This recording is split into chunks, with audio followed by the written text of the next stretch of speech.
근데 이준석이 똑같습니다.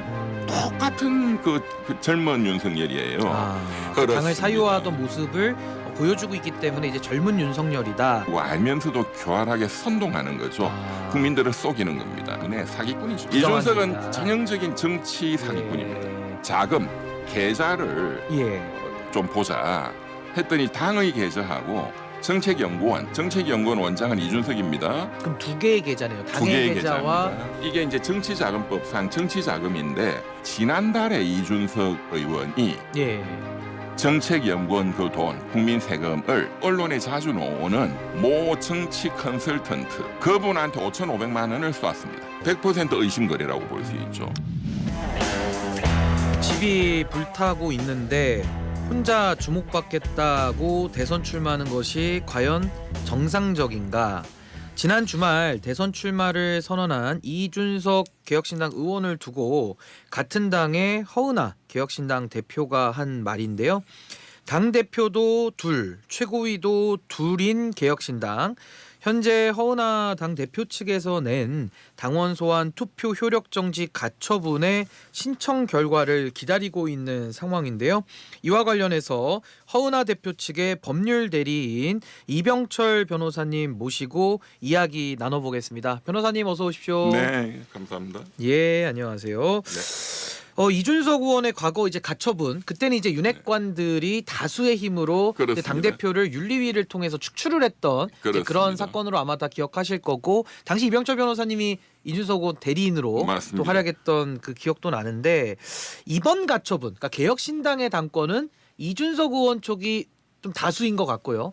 그 다수가 이제 선출된 허은하 당대표를 지금 당원 소환제로 지금 축출을 하려는 이제 이런 상황인데 그렇습니다. 그 쟁점이나 이런 게 가장 중요한 쟁점 이런 게 뭐가 지금 되고 있습니까? 당사자의 위치만 바뀌었습니다. 그때는 이준석이 억울한 피해자고 정당 민주화를 부르짖는 어떤 민주화 투사라고 본다면 지금은 이준석은 윤석열 같은 쿠데타를 일으켜서 친위 쿠데타, 치 똘마니들 부추겨가지고 당권으로 당권을 뺏고 당의 돈을 먹으려고 친위 쿠데타를 일으킨 3년 전 윤석열과 똑같다. 그래서 제가 젊은 윤석열, 제2의 윤석열의 당내 친위 쿠데타다.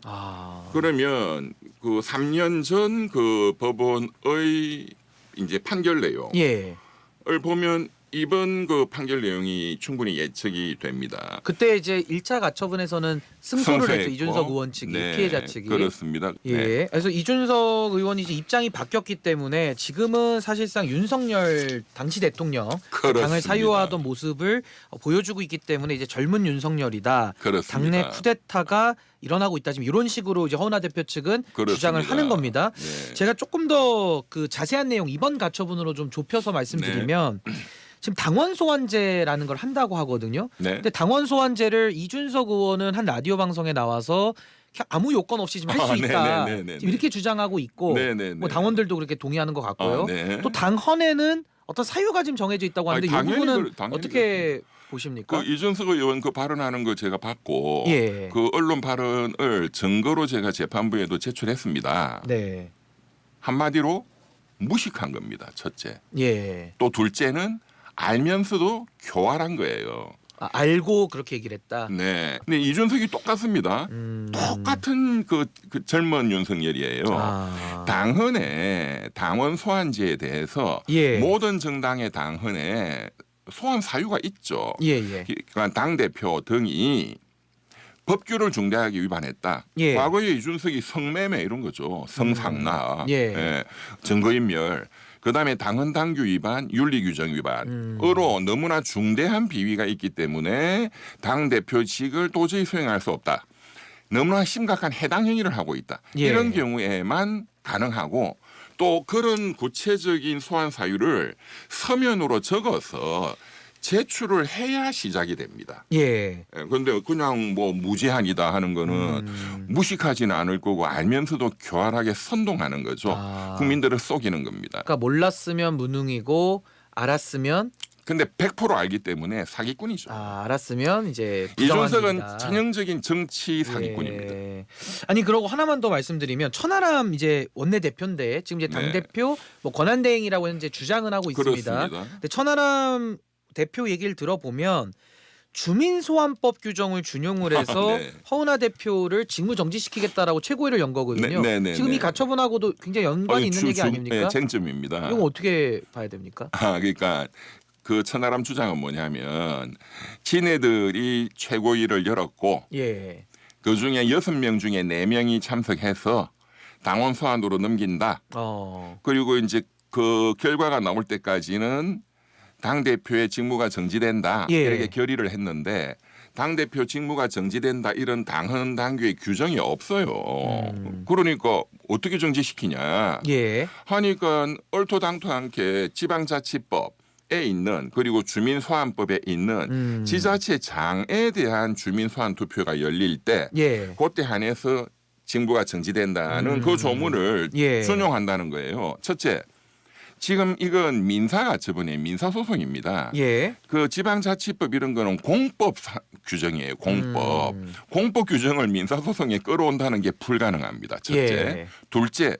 준용이라는 거는 법에 어느 조문을 준용한다라고 규정이 있어야 되는 거예요. 그런 것도 없는데 준용한다는 거는 불가능한 거예요. 무식한 거야. 그렇습니다. 또 한편 그 중앙선관위에 이준석, 천하람 이 의원에 대한 조사를 좀 의뢰했다고 하는데 맞습니다. 정치자금법 위반, 사기 횡령 배임 혐의 이 구체적으로 어떤 내용입니까? 네, 저도 굉장히 이걸 놀랐는데 제가 이 사건을 한 2주 전에 맡고 허은하 당대표한테 이 자금 계좌를 좀 보자 했더니 전부 이준석 쪽이 다 갖고 있다는 거예요. 그래서 당대표는 허수아비냐.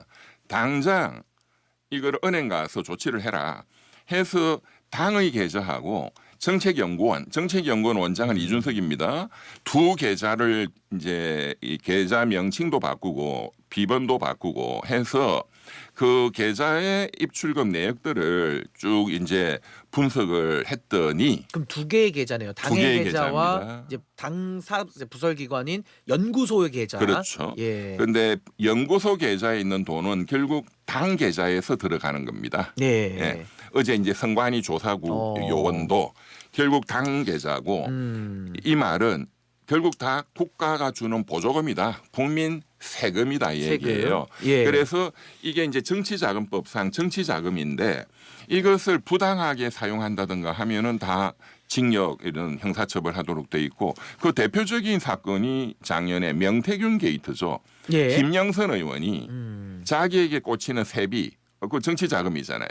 그거를 명태균이한테 반팅으로 줬다. 이게 자금 흐름이 이상하니까. 세비 반팅 사건 맞습니다. 그러니까 선관위가 조사를 했고 왜 이렇게 했냐 하니까 김영선 의원의 공천을 김건희 통해서 받아준 대가로 줬다.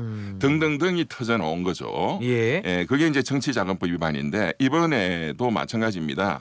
놀라운 게 첫째 항목이 지난달입니다. 지난달에 이준석 의원이 정책연구원 그 돈 국민 세금을 너무너무 언론에 자주 나오는 모 정치 컨설턴트 정치 평론으로도 자주 나오고 굉장히 유명한 분입니다. 유명한 분이세요? 정치권에 그분한테 5,500만 원을 쏘았습니다. 그건 지난달입니다. 지난달. 당의 돈인가요? 그러니까 연구소의 연구원 돈. 당에서 연구원으로 들어간 돈 국가 보조금입니다. 그런데 뭐 5,500만 원도 중요한 어떤 그런 용역이 있을 때는 줄 수 있겠죠. 그러려면 당의 그 예산 지출에 관한 또 규정이 있어요. 그거는 모든 당이 똑같습니다. 5천만 원 이상짜리는 반드시 공개 경쟁 입찰을 하도록 돼 있습니다. 그런 걸 전혀 하지 않았고 그리고 정책연구원장이 돈을 지출할 때에는 당 대표에게 반드시 보고 승인받도록 돼 있습니다. 그래야 되지 않겠습니까? 당 대표에게 왜냐? 정책연구원은 별도의 법인으로 만들도록 정당법이 규정하고 그 법인의 원장이 이준석이고 더 높은 이사장은 당 대표가 이사장으로 하도록 돼 있어요. 허은하 대표가 이사장이에요. 이사장입니다. 그러니까 보고를 해야지. 보고도 안 하고 승인도 안 받고 경쟁 입찰도 안 거치고 야. 본인이 그냥 돈을 쏴준 거예요. 그 특수관계인이라고 볼 수 있죠. 그분은 그 돈 받은 이후에 언론에 나와서 이준석이 세대 교체론의 주자다 막 빌드업을 하고 있는 분입니다. 뭐 100% 의심거래라고 볼 수 있죠. 의심거래가 나온 것이다. 나왔다. 예. 두 번째 의심거래는 이제 역시 정부 보조금인데 이것은 이제 당 계좌입니다. 당 계좌. 예. 그러니까 이것도 세금이에요. 세금이 세금. 예. 당 계좌다 뭐 연구원 계좌다 똑같은 그냥 세금이다. 예, 복잡하니까. 복잡해. 예. 국민 세금으로 예. 작년 연말에 14명의 연구자한테 예. 총 9,200만 원을 또 쐈어요. 이것도 당의 돈이 나간 거네요. 그 국민 세금으로.